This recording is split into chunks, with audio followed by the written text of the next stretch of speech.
Electrotech മലയാളത്തിന്റെ പുതിയൊരു വീഡിയോയിലേക്ക് എല്ലാ പ്രിയപ്പെട്ട കൂട്ടുകാർക്കും സ്വാഗതം. ഇന്നത്തെ വീഡിയോയിൽ 25,000 രൂപയിൽ താഴെയുള്ള ഏറ്റവും ബെസ്റ്റ് ആയിട്ടുള്ള 5 ഡബിൾ ഡോർ റെഫ്രിജറേറ്ററുകൾ ഏതെല്ലാമാണെന്നാണ് നമ്മൾ നോക്കാൻ പോകുന്നത്. ഈ ഒരു ഫ്രിഡ്ജിന്റെ ക്വാളിറ്റിയുടെയും അവയുടെ വലിപ്പത്തിന്റെയും അതേപോലെ സ്റ്റാർ റേറ്റിംഗിന്റെയും ഒരു ടെക്നീഷ്യൻ എന്നുള്ള രീതിയിൽ എൻ്റെ ഒരു അഭിപ്രായവും സമന്വയിപ്പിച്ചിട്ടാണ് ഏറ്റവും ബെസ്റ്റ് ആയിട്ടുള്ള 5 റെഫ്രിജറേറ്ററുകളെ നമ്മൾ സെലക്ട് ചെയ്ത് വെച്ചിരിക്കുന്നത്. നമ്മൾ ഈ പറയുന്ന ഫ്രിഡ്ജുകളെല്ലാം ഇൻവെർട്ടർ ഫ്രിഡ്ജുകളാണ്. ഇൻവെർട്ടർ ഫ്രിഡ്ജുകൾ എന്ന് പറഞ്ഞാൽ ഇൻവെർട്ടർ കംപ്രസർ ഉപയോഗിച്ചിട്ട് വർക്ക് ചെയ്യുന്ന ഫ്രിഡ്ജുകളാണ്. ഈ പല കമ്പനികളും അതിനെ പല പല പേരുകളാണ് അറിയപ്പെടുന്നത്. Twin inverter technology, digital inverter technology, അതേപോലെ തന്നെ multi inverter technology, intelligent inverter technology, അങ്ങനെ വ്യത്യസ്തമായിട്ടുള്ള പല പേരുകളും പല കമ്പനികളും ഇതിനെ പേരിട്ട് വിളിക്കുന്നുണ്ട്. പല കമ്പനികളും അവകാശപ്പെടുന്നത് നോർമൽ ഫ്രിഡ്ജുകളെ അപേക്ഷിച്ച് 50% വരെ എനർജി സേവ് ചെയ്യാൻ വേണ്ടി നമുക്ക് സാധിക്കുന്നു എന്നാണ്. എന്നാൽ യഥാർത്ഥത്തിൽ ഒരു 20% മുതൽ 30% വരെ നോർമൽ ഫ്രിഡ്ജുകളെ അപേക്ഷിച്ച് എനർജി സേവ് ചെയ്യാൻ വേണ്ടി ഇൻവെർട്ടർ ഫ്രിഡ്ജുകൾക്ക് സാധിക്കുന്നുണ്ട്. എന്നിരുന്നാലും ഈ ഇൻവെർട്ടർ ഫ്രിഡ്ജുകളിനകത്ത് വന്നിരിക്കുന്നത് PCB ബോർഡുകളാണ്. അതുകൊണ്ട് തന്നെ സാധാരണ ഫ്രിഡ്ജുകളേക്കാൾ ലൈഫ് കുറച്ച് കുറവാണ്. നമ്മൾ വളരെ ശ്രദ്ധാപൂർവ്വം ഉപയോഗിച്ച് കഴിഞ്ഞാൽ നമുക്ക് ഈ ഒരു ഫ്രിഡ്ജ് കുറേ കൂടുതൽ കാലം നല്ല എനർജി സേവിംഗ് ആയിട്ട് നമുക്ക് ഉപയോഗിക്കാൻ സാധിക്കുന്നു. അതുകൊണ്ട് തന്നെ ഈ ഇടിമിന്നലും വോൾട്ടേജ് വേരിയേഷനും ഒക്കെ ഉള്ള സമയത്ത് ഈ ഫ്രിഡ്ജ് സ്വിച്ച് ഓഫ് ആക്കിയിട്ട് ഈ പ്ലഗ് ഊരി ഇടുന്നത് വളരെ നല്ലതാണ്. അതൊക്കെ ശ്രദ്ധിച്ചു കഴിഞ്ഞാൽ നമുക്ക് കൂടുതൽ കാലം ഉപയോഗിക്കാൻ സാധിക്കും. അതുപോലെ തന്നെ എല്ലാ ദിവസവും ഒരു കൃത്യമായിട്ട് 2-3 മണിക്കൂർ നമ്മളുടെ ഈ ഒരു ഡബിൾ ഡോർ ഫ്രിഡ്ജുകളൊക്കെ ഒന്ന് ഓഫ് ആക്കിയിട്ട് കഴിഞ്ഞാലും ഈ ഒരു ഫ്രിഡ്ജിന് റെസ്റ്റ് കിട്ടുകയും നമുക്ക് കൂടുതൽ കാലം നമുക്ക് ഉപയോഗിക്കാനും സാധിക്കുന്നതാണ്. ഈ ഒരു നമ്മൾ പറയുന്ന ഫ്രിഡ്ജുകളെല്ലാം ഓട്ടോമാറ്റിക് ഡീഫ്രോസ്റ്റിംഗ് ഫ്രിഡ്ജുകളാണ്. അതായത് നമ്മൾ ഒന്നും ചെയ്യാതെ തന്നെ ഇതിനകത്ത് ഐസ് തന്നെ അലിഞ്ഞു പോകുന്നതാണ്. ഓരോ 8 മണിക്കൂർ കൂടുമ്പോഴും ഈ ഒരു ഫ്രിഡ്ജിനകത്ത് ഹീറ്റർ വർക്ക് ചെയ്യുകയും ഇതിനകത്ത് ഓവറായിട്ട് ഫോം ചെയ്യുന്ന ഐസിനെ എല്ലാം മെൽറ്റ് ചെയ്ത് കളയുകയും ചെയ്യുന്നു. അതുകൊണ്ട് തന്നെ മറ്റ് സിംഗിൾ ഡോർ അകത്തതുപോലെ നമ്മൾ ഡീഫ്രോസ്റ്റ് ബട്ടൺ ഞെക്കി ആഴ്ചയിൽ ഒരിക്കൽ ഡീഫ്രോസ്റ്റ് ചെയ്യേണ്ട ആവശ്യം ഈ ഒരു ഫ്രിഡ്ജിനകത്ത് വരുന്നില്ല. നിങ്ങൾ ഈ കണ്ടുകൊണ്ടിരിക്കുന്നത് ഇലക്ട്രോടെക് മലയാളം എന്ന് പറയുന്ന യൂട്യൂബ് ചാനലാണ്. ഹോം അപ്ലയൻസുകളുടെ ക്ലാസിഫിക്കേഷനാണ് നമ്മളുടെ ചാനലിലായിട്ട് പ്രധാനമായിട്ട് ഇപ്പോൾ ചെയ്തുകൊണ്ടിരിക്കുന്നത്. ഈ വളരെ കുറച്ച് പേരിലേക്ക് മാത്രം എത്തിയിട്ടുള്ള ഒരു ചെറിയ യൂട്യൂബ് ചാനലാണിത്. അതുകൊണ്ട് തന്നെ നിങ്ങൾ ഈ ഒരു ചാനൽ ഒന്ന് സബ്സ്ക്രൈബ് ചെയ്ത് ഒന്ന് സഹായിക്കേണ്ടതാണ്. അതുപോലെ തന്നെ നിങ്ങൾക്ക് ഈ ഒരു പ്രോഡക്റ്റുകളെ കുറിച്ചിട്ടൊക്കെ എന്തെങ്കിലും ഡൗട്ടുകൾ ഉണ്ടെങ്കിലും നമുക്ക് കമൻറ്റുകളായിട്ട് ചോദിക്കാവുന്നതാണ്. നമ്മൾ ഈ പറഞ്ഞതിനകത്ത് നിങ്ങൾക്ക് എന്തെങ്കിലും ഒരു അഭിപ്രായ വ്യത്യാസം ഉണ്ടെങ്കിലും കമൻറ്റുകളായിട്ട് പറയേണ്ടതാണ്. അതേപോലെ നമ്മുടെ വീഡിയോയ്ക്ക് പൊതുവെ എന്തെങ്കിലും ഒരു പോരായ്മകളൊക്കെ ഉണ്ടെന്ന് തോന്നിയാലും നിങ്ങൾ മടിച്ചു നിൽക്കേണ്ട, അത് കമൻറ്റിനകത്ത് രേഖപ്പെടുത്താവുന്നതാണ്. അതൊക്കെ പരിഹരിച്ചിട്ട് നല്ല രീതിയിൽ അപ്പോൾ നമുക്ക് വീഡിയോ ചെയ്യാൻ വേണ്ടി സാധിക്കുന്നു. നമ്മൾ ഈ താഴോട്ട് പറയുന്ന ഈ പ്രോഡക്റ്റുകളുടെ എല്ലാം ലിങ്കുകൾ നമ്മുടെ ഡിസ്ക്രിപ്ഷൻ കിടക്കുന്നുണ്ട്. നിങ്ങൾ ഓൺലൈൻ വഴിയാണ് വാങ്ങിക്കാൻ ഉദ്ദേശിക്കുന്നതെങ്കിൽ ആ ഒരു ലിങ്ക് ഉപയോഗിച്ചിട്ട് പർച്ചേസ് ചെയ്യാവുന്നതാണ്. ഓക്കെ, നമുക്കിനി വിഷയത്തിലേക്ക് കടക്കാം.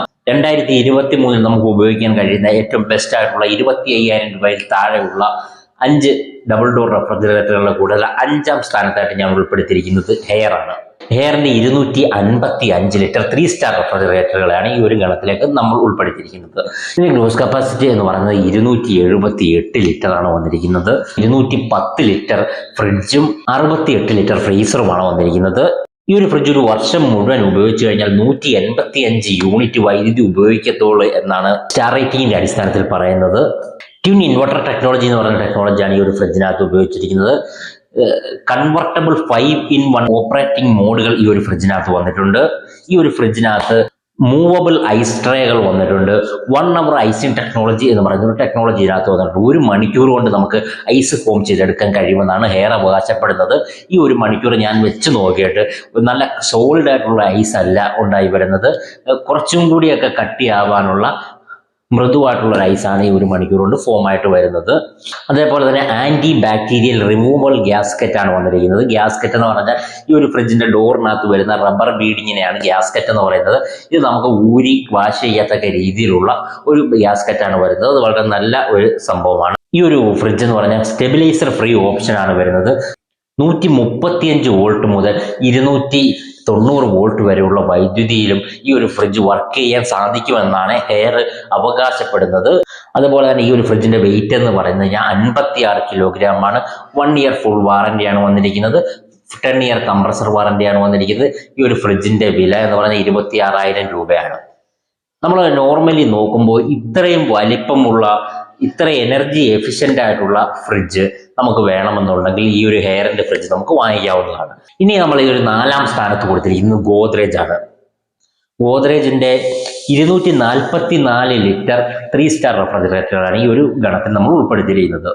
ഈ ഒരു ഫ്രിഡ്ജ് 194 ലിറ്റർ ഇതിന്റെ ഫ്രിഡ്ജും 50 ലിറ്റർ ഫ്രീസറുമാണ് വന്നിരിക്കുന്നത്. ഒരു വർഷം മുഴുവൻ ഈ ഒരു ഫ്രിഡ്ജ് ഉപയോഗിച്ചു കഴിഞ്ഞാൽ 231 യൂണിറ്റ് വൈദ്യുതി എടുക്കുമെന്നാണ് സ്റ്റാർ റേറ്റിംഗിന്റെ അടിസ്ഥാനത്തിൽ പറയപ്പെടുന്നത്. മൾട്ടി ഇൻവെർട്ടർ ടെക്നോളജി എന്ന് പറയുന്ന ഒരു ഇൻവെർട്ടർ ടെക്നോളജിയാണ് ഇതിനകത്ത് ഉപയോഗിച്ചിരിക്കുന്നത്. 6-in-1 വേരിയബിൾ ഓപ്പറേഷൻ മോഡുകളാണ് ഈ ഒരു ഫ്രിഡ്ജിനകത്ത് ഉള്ളത്. കൂൾ ബാലൻസിങ് ടെക്നോളജി എന്ന് പറയുന്ന ഒരു ടെക്നോളജി ഇതിനകത്ത് ഉപയോഗിച്ചിട്ടുണ്ട്. ഈ ഒരു ഫ്രിഡ്ജിനകത്ത് 30 ദിവസം വരെ വെജിറ്റബിൾസുകൾ വളരെ ഫ്രഷ് ആയിട്ട് ഇരിക്കുമെന്നാണ് ഗോദ്രേജ് അവകാശപ്പെടുന്നത്. അതുപോലെ തന്നെ ഇതിനകത്ത് മൂവബിൾ ഐസ് ട്രേ ആണ് വന്നിരിക്കുന്നത്. ടഫ്ലോൺ ഗ്ലാസ് ഷെൽഫുകളാണ് വന്നിരിക്കുന്നത്. ഈ ഒരു ഫ്രിഡ്ജിന് 51 കിലോ ആണ് വെയിറ്റ് എന്ന് പറയുന്നത്. ഈ ഒരു ഫ്രിഡ്ജിന് 1 ഇയർ ആണ് ഫുൾ വാറന്റി വന്നിരിക്കുന്നത്. 10 ഇയർ ആണ് കംപ്രസർ വാറന്റി വന്നിരിക്കുന്നത്. ഈ ഒരു ഫ്രിഡ്ജിന്റെ വില എന്ന് പറഞ്ഞു കഴിഞ്ഞാൽ 25,000 രൂപയാണ്. അത്യാവശ്യം ക്വാളിറ്റി ഉള്ള നല്ല ഒരു ഫ്രിഡ്ജ് തന്നെയാണ് ഗോദ്രേജ് എന്ന് പറയുന്നത്. ഇടക്കാലത്ത് വെച്ച് ഇവയുടെ ഫ്രിഡ്ജ് ക്വാളിറ്റി കുറച്ച് കുറവായിരുന്നെങ്കിലും ഇപ്പോൾ ആ ഒരു ക്വാളിറ്റി മെയിൻറ്റെയിൻ ചെയ്ത് നന്നായിട്ട് പുറത്തിറക്കുന്ന നല്ല ഒരു ഫ്രിഡ്ജാണ് ഗോദ്രേജ് എന്ന് പറയുന്നത്. ഈ ഒരു ഫ്രിഡ്ജിന്റെ ലിങ്ക് നമ്മൾ ഡിസ്ക്രിപ്ഷനിൽ കിടക്കാം. ഇനി ഒരു കാര്യം കൂടി പറയാം. നമ്മൾ ഈ ഗോദ്രേജിന്റെ ഹെയറിന്റെ ഫ്രിഡ്ജുകളാണ് വാങ്ങിക്കാൻ ഉദ്ദേശിക്കുന്നതെങ്കിൽ ആ ഒരു ഫ്രിഡ്ജ് നമുക്ക് കടയിൽ നിന്നൊക്കെ വാങ്ങിക്കുന്നതായിരിക്കും കുറച്ചുകൂടെ ലാഭം എന്നാണ് എനിക്ക് തോന്നുന്നത്. ഈ ഒരു ഫ്രിഡ്ജുകൾക്കൊക്കെ നമുക്ക് ഓൺലൈനിൽ കിട്ടുന്ന വിലയേക്കാൾ കുറച്ചുകൂടെ കുറഞ്ഞ വിലയിൽ നമുക്ക് കടയിൽ നിന്ന് വാങ്ങിക്കാൻ സാധിക്കുമെന്നാണ് എനിക്ക് മനസ്സിലാക്കാൻ സാധിച്ചത്. ഇനി 25,000 രൂപയിൽ താഴെയുള്ള ഏറ്റവും ബെസ്റ്റ് ആയിട്ടുള്ള റെഫ്രിജറേറ്ററുകളുടെ കൂട്ടത്തിൽ മൂന്നാമതായിട്ട് പറയുന്നത് LG ആണ്. LGയുടെ 243 ലിറ്റർ 3 സ്റ്റാർ റെഫ്രിജറേറ്ററാണ് ഈ ഒരു ഗണത്തിൽ നമ്മൾ പറഞ്ഞിരിക്കുന്നത്. ഈ ഒരു ഫ്രിഡ്ജിനകത്ത് 176 ലിറ്റർ ഫ്രിഡ്ജും 63 ലിറ്റർ ഫ്രീസറുമാണ് വന്നിരിക്കുന്നത്. ഒരു വർഷം മുഴുവൻ ഉപയോഗിച്ചു കഴിഞ്ഞാൽ 232 ലിറ്റർ വൈദ്യുതി ഈ ഒരു ഫ്രിഡ്ജ് എടുക്കുന്നതാണ്. ഈ ഒരു ഫ്രിഡ്ജിനകത്ത് ഡോർ കൂളിംഗ് ടെക്നോളജി എന്ന് പറയുന്ന ഒരു ടെക്നോളജി ഉപയോഗിച്ചിട്ടുണ്ട്. അതായത് നമ്മൾ ഈ ഒരു ബാക്കിയുള്ള ഒരു ഫ്രിഡ്ജിനും ഇല്ലാത്ത ഈ LGക്ക് മാത്രം സ്വന്തം പേറ്റന്റഡ് ആയിട്ടുള്ള ഒരു ടെക്നോളജിയാണ് ഇതെന്ന് പറഞ്ഞു കഴിഞ്ഞാൽ ഇവരുടെ ഡോറിനകത്ത് 2 എയർ വെന്റുകളുണ്ട്. ആ എയർ വെന്റുകൾ ഉപയോഗിച്ചിട്ട് ഈ ഡോറിനകത്തിരിക്കുന്ന സാധനങ്ങളും ഉള്ളിലുള്ള സാധനങ്ങൾ ഇരിക്കുന്ന അതേ രീതിയിൽ തന്നെ തണുപ്പിക്കാൻ വേണ്ടിയുള്ള ഒരു ടെക്നോളജിയാണ് ഡോർ കൂളിംഗ് ടെക്നോളജി എന്ന് പറയുന്നത്. ഈ ഒരു ഫ്രിഡ്ജിനകത്തും എല്ലാ ഫ്രിഡ്ജിനകത്തും വരുന്നത് പോലെ തന്നെ ടഫ്ലോൺ ഗ്ലാസ് ഷെൽഫുകളാണ് വന്നിരിക്കുന്നത്. അതുപോലെ തന്നെ മോയിസ്റ്റ് ആൻഡ് ഫ്രഷ് ടെക്നോളജി എന്ന് പറയുന്ന ഒരു ടെക്നോളജി ഒരു ഫ്രിഡ്ജിനകത്ത് ഉപയോഗിച്ചിട്ടുണ്ട്. ഈ മോയിസ്റ്റ് ആൻഡ് ഫ്രഷ് ടെക്നോളജി എന്ന് പറഞ്ഞു കഴിഞ്ഞാൽ ഈ ഒരു ഫ്രിഡ്ജിന്റെ വെജിറ്റബിൾ ബോക്സിൽ ഒരു സ്ലൈഡിംഗ് വിൻഡോ ഉണ്ട്. ആ ഒരു സ്ലൈഡിംഗ് വിൻഡോ അഡ്ജസ്റ്റ് ചെയ്തിട്ട് നമുക്ക് ആ ഒരു വെജിറ്റബിൾ ബോക്സിലെ മോയ്സ്ചറിനെ കൺട്രോൾ ചെയ്യുകയും കൂടുതൽ കാലം ഫ്രഷ് ആയിട്ട് ഉപയോഗിക്കാൻ സാധിക്കുകയും ചെയ്യുന്നു എന്നുള്ളതാണ് കമ്പനി പറയുന്നത്. അതേപോലെ തന്നെ ഈ ഒരു ഫ്രിഡ്ജിനകത്ത് ആന്റി ബാക്ടീരിയൽ ഗ്യാസ്കറ്റുകളാണ് ഉപയോഗിച്ചിരിക്കുന്നത്. ജസ്റ്റ് ഐസ് ടെക്നോളജി എന്ന് പറയുന്ന ടെക്നോളജി ഉണ്ട്. 90 മിനിറ്റ് കൊണ്ട് നമുക്ക് ഐസ് മേക്ക് ചെയ്തെടുക്കാൻ കഴിയുന്ന ഒരു ടെക്നോളജിയാണ് ജസ്റ്റ് ഐസ് ടെക്നോളജി എന്ന് പറയുന്നത്. ഈ ഒരു ഫ്രിഡ്ജ് മാനുഫാക്ചർ ചെയ്യുന്നത് നമുക്ക് ഇൻവെർട്ടറിൽ ഉപയോഗിക്കാവുന്ന രീതിയിലാണ് നിർമ്മിച്ചിരിക്കുന്നത്. 48 കിലോഗ്രാം ആണ് ഈ ഒരു ഫ്രിഡ്ജിന്റെ വെയിറ്റ് എന്ന് പറയുന്നത്. 1 ഇയർ ഫുൾ വാറന്റിയും 10 വർഷം കംപ്രസർ വാറന്റിയുമാണ് ഈ ഒരു ഫ്രിഡ്ജിനുള്ളത്. ഈ ഒരു ഫ്രിഡ്ജിന്റെ വില എന്ന് പറഞ്ഞാൽ ഏകദേശം 26,000 രൂപയാണ്. നമുക്ക് ധൈര്യമായിട്ട് വാങ്ങിക്കാവുന്ന ഒരു ഫ്രിഡ്ജാണ് LGയുടെ ഈ പറഞ്ഞ ഒരു ഫ്രിഡ്ജ് എന്ന് പറഞ്ഞു കഴിഞ്ഞാൽ.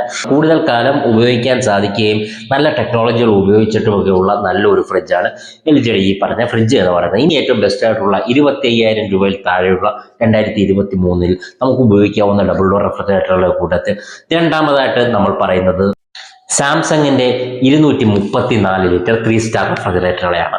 ഈ ഒരു ഫ്രിഡ്ജ് എന്ന് പറഞ്ഞു കഴിഞ്ഞാൽ 2022 മോഡലാണ്. 2023 സ്റ്റാർ റേറ്റിംഗ് ആണെന്നേ ഉള്ളൂ. 2022 മോഡൽ റെഫ്രിജറേറ്റർ ആണ്. 184 ലിറ്റർ ഫ്രിഡ്ജും 69 ലിറ്റർ ഫ്രീസറുമാണ് ഈ ഒരു ഫ്രിഡ്ജിനകത്ത് വന്നിരിക്കുന്നത്. ഒരു വർഷം മുഴുവൻ ഉപയോഗിച്ചു കഴിഞ്ഞാൽ 194 യൂണിറ്റ് വൈദ്യുതി എടുക്കുമെന്നാണ് സ്റ്റാർ റേറ്റിംഗ് നമുക്ക് കാണിച്ചു തരുന്നത്. ഇതിനകത്ത് ഡിജിറ്റൽ ഇൻവെർട്ടർ എന്ന് പറയുന്ന ഇൻവെർട്ടർ ടെക്നോളജിയാണ്, ഇൻവെർട്ടർ കംപ്രസറാണ് ഉപയോഗിച്ചിരിക്കുന്നത്. ഈ ഫ്രിഡ്ജിനകത്ത് ടഫ്ലോൺ ഗ്ലാസുകളാണ് വന്നിരിക്കുന്നത്. ഈ ഒരു ഫ്രിഡ്ജിനകത്ത് ഡിജിറ്റൽ ഡിസ്പ്ലേ ആണ് വന്നിരിക്കുന്നത്. സ്റ്റെബിലൈസർ ഫ്രീ ഓപ്ഷൻ ആണ്. സ്റ്റെബിലൈസർ ആവശ്യമില്ല എന്നാണ് കമ്പനി അവകാശപ്പെടുന്നത്. 100 മുതൽ 300 വോൾട്ട് വരെ വൈദ്യുതിയിലും ഈ ഒരു ഫ്രിഡ്ജ് ഉപയോഗിക്കാൻ സാധിക്കുന്നതാണ്. ഈ ഒരു ഫ്രിഡ്ജിന്റെ വെയിറ്റ് എന്ന് പറഞ്ഞാൽ 46 കിലോഗ്രാം ആണ് വരുന്നത്. ഈ ഒരു ഫ്രിഡ്ജിന് 1 ഇയർ ആണ് ഫുൾ വാറന്റി വരുന്നത്. ഈ ഒരു ഫ്രിഡ്ജിന് മാത്രം 20 വർഷം കംപ്രസർ വാറന്റി വരുന്നുണ്ട്. 20 വർഷം കംപ്രസർ വാറന്റി വരുന്നത് ഈ ഒരു സാംസങ്ങിന്റെ ഫ്രിഡ്ജുകൾക്ക് മാത്രമാണ്. ഈ ഒരു ഫ്രിഡ്ജിന്റെ വില എന്ന് പറഞ്ഞാൽ 25,000 രൂപയാണ് വന്നിരിക്കുന്നത്. 2022 മോഡലാണെങ്കിലും ഇപ്പോൾ ഇറങ്ങുന്ന മറ്റ് മോഡലുകളുമായിട്ട് പിടിച്ചു നിൽക്കാവുന്ന എനർജി സേവിങ്സും കൂടുതൽ ലൈഫും ഉള്ള ഒരു ഫ്രിഡ്ജായിട്ട് നമുക്ക് കണക്ക് കൂട്ടാൻ കഴിയുന്ന നല്ലൊരു ഫ്രിഡ്ജാണ് സാംസങ്ങിന്റെ ഈ ഒരു ഫ്രിഡ്ജ് എന്ന് പറയുന്നത്. ഇനി നമ്മൾ ഈ ഒരു ഗണത്തിനായിട്ട് 1ാം സ്ഥാനത്ത് ഉൾപ്പെടുത്തിയിരിക്കുന്നത് വേർപൂൾ ആണ്. വേർപൂളിന്റെ 239 ലിറ്റർ 3 സ്റ്റാർ റെഫ്രിജറേറ്ററാണ് ഇവ എന്ന് പറയുന്നത്. 184 ലിറ്റർ ഫ്രിഡ്ജും 75 ലിറ്റർ ഫ്രീസറും ഉണ്ട്. നമ്മൾ ഈ പറഞ്ഞതിന്റെ കൂട്ടത്തിൽ ഏറ്റവും വലിയ ഫ്രീസർ വരുന്നതും ഈ ഒരു ഫ്രിഡ്ജിനകത്ത് തന്നെയാണ്. ഒരു വർഷം മുഴുവൻ ഉപയോഗിച്ച് കഴിഞ്ഞാൽ 190 യൂണിറ്റ് വൈദ്യുതിയാണ് ഈ ഒരു ഫ്രിഡ്ജ് ഈടാക്കുന്നത്. ഇന്റലിജന്റ് ഇൻവെർട്ടർ കംപ്രസറാണ് ഇതിനകത്ത് ഉപയോഗിച്ചിരിക്കുന്നത്. 5-in-1 വേരിയബിൾ മോഡുകൾ ഈ ഒരു ഫ്രിഡ്ജിനകത്തുണ്ട്. അഡാപ്റ്റീവ് ഇന്റലിജന്റ് ടെക്നോളജി എന്ന് പറയുന്ന ഒരു ടെക്നോളജി ഈ ഒരു ഫ്രിഡ്ജിനകത്ത് ഉണ്ട്. നമ്മളുടെ നാട്ടിലെ കാലാവസ്ഥയ്ക്ക് നമ്മൾ ഫ്രിഡ്ജ് ഇരിക്കുന്ന എവിടെയാണോ, അതായത് നമ്മുടെ അടുക്കളയിലെ ടെമ്പറേച്ചറിനും അടിസ്ഥാനത്തിൽ ഓട്ടോമാറ്റിക്കായിട്ട് ഈ ഫ്രിഡ്ജിനകത്ത് ടെമ്പറേച്ചർ കൺട്രോൾ ചെയ്യാൻ പറ്റുന്ന ഒരു ടെക്നോളജിയാണ് അഡാപ്റ്റീവ് ഇന്റലിജൻസ് ടെക്നോളജി എന്ന് പറയുന്നത്. 6th sense deep freezing technology എന്ന് പറയുന്ന ഒരു ടെക്നോളജി ഉണ്ട്. അതേപോലെ ടഫ്ലോണ്ട് ഗ്ലാസുകളാണ് ഇതിനകത്ത് വന്നിരിക്കുന്നത്. ഹണികോം മോയിസ്റ്റ് ലോക്ക് ടെക്നോളജി എന്ന് പറയുന്ന ഒരു ടെക്നോളജി ഉണ്ട്. നമ്മൾ LGയുടെ അതിനകത്ത് പറഞ്ഞതുപോലെ വെജിറ്റബിൾ ട്രേയുടെ മുകളിൽ ഒരു പ്രത്യേക തരത്തിലുള്ള വിൻഡോ കൊടുത്തിട്ട് അതിനകത്തുള്ള മോയ്സ്ചർ കൺട്രോൾ ചെയ്ത് വെജിറ്റബിൾസിന് കൂടുതൽ കാലം ഫ്രഷ് ആയിട്ടിരിക്കുന്ന ഒരു ടെക്നോളജിയാണ് ഹണികോം മോയിസ്റ്റ് ലോക്ക് ടെക്നോളജി എന്ന് പറയുന്നത്. ഈ ഒരു ഫ്രിഡ്ജ് എന്ന് പറഞ്ഞാൽ 56 കിലോഗ്രാം ആണ് വെയിറ്റ് വരുന്നത്. ഈ ഒരു ഫ്രിഡ്ജിന് 1 ഇയർ ആണ് ഫുൾ വാറന്റി വരുന്നത്. ഈ ഒരു ഫ്രിഡ്ജിന് 10 വർഷമാണ് കംപ്രസർ വാറന്റി വരുന്നത്. ഈ ഒരു ഫ്രിഡ്ജിന്റെ വില എന്ന് പറഞ്ഞു കഴിഞ്ഞാൽ 26,500 രൂപയാണ് ഇപ്പോൾ വരുന്നത്. നിങ്ങൾക്ക് ധൈര്യമായിട്ട് വാങ്ങിക്കാൻ കഴിയുന്ന ഫ്രിഡ്ജാണ് ഇത്. നല്ല ക്വാളിറ്റിയിൽ ഏറ്റവും കൂടുതൽ വിറ്റ് പോകുന്ന ഒരു മോഡൽ ഫ്രിഡ്ജും കുറച്ചു കാലം കൊണ്ട് വിപണിയിലുള്ള ഒരു മോഡലാണ്. അത് 2023 പരിഷ്കരിച്ച മോഡലാണ് ഇപ്പോൾ നമ്മൾ ഈ പറഞ്ഞത്. ഏറ്റവും നമുക്ക് ധൈര്യമായിട്ട് വാങ്ങിക്കാവുന്ന ഫ്രിഡ്ജാണ് ഈ ഒരു വേർപൂളിന്റെ ഈ ഒരു മോഡൽ ഫ്രിഡ്ജ് എന്ന് പറയുന്നത്. നമ്മൾ അവസാനം പറഞ്ഞ 3 ഫ്രിഡ്ജുകളും നമുക്ക് ധൈര്യമായിട്ട് വാങ്ങിക്കാവുന്ന നല്ല എനർജി എഫിഷ്യൻസി ഉള്ള ഫ്രിഡ്ജുകളാണ്. നിങ്ങൾ ഈ ഒരു ഓൺലൈനായിട്ടാണ് വാങ്ങിക്കാൻ ഉദ്ദേശിക്കുന്നതെങ്കിൽ നമ്മുടെ ലിങ്ക് ഉപയോഗിച്ച് വാങ്ങിക്കേണ്ടതാണ്. ഈ വീഡിയോയ്ക്കകത്ത് എന്തെങ്കിലുമൊക്കെ ഡൗട്ട് ഉണ്ടെങ്കിൽ കമന്റുകളായിട്ട് രേഖപ്പെടുത്താവുന്നതാണ്. എന്തെങ്കിലും തെറ്റ് സംഭവിച്ചിട്ടുണ്ടെങ്കിലും കമന്റുകളായിട്ട് രേഖപ്പെടുത്താവുന്നതാണ്. വീഡിയോ ഒന്ന് ലൈക്ക് ചെയ്യുക. അതേപോലെ തന്നെ ഈ വീഡിയോ ഒന്ന് സബ്സ്ക്രൈബ് ചെയ്ത് നമ്മളൊന്ന് സപ്പോർട്ട് ചെയ്യുക. ഇത്രയും നേരം വീഡിയോ കണ്ട എല്ലാ പ്രിയപ്പെട്ട കൂട്ടുകാർക്കും താങ്ക് യു.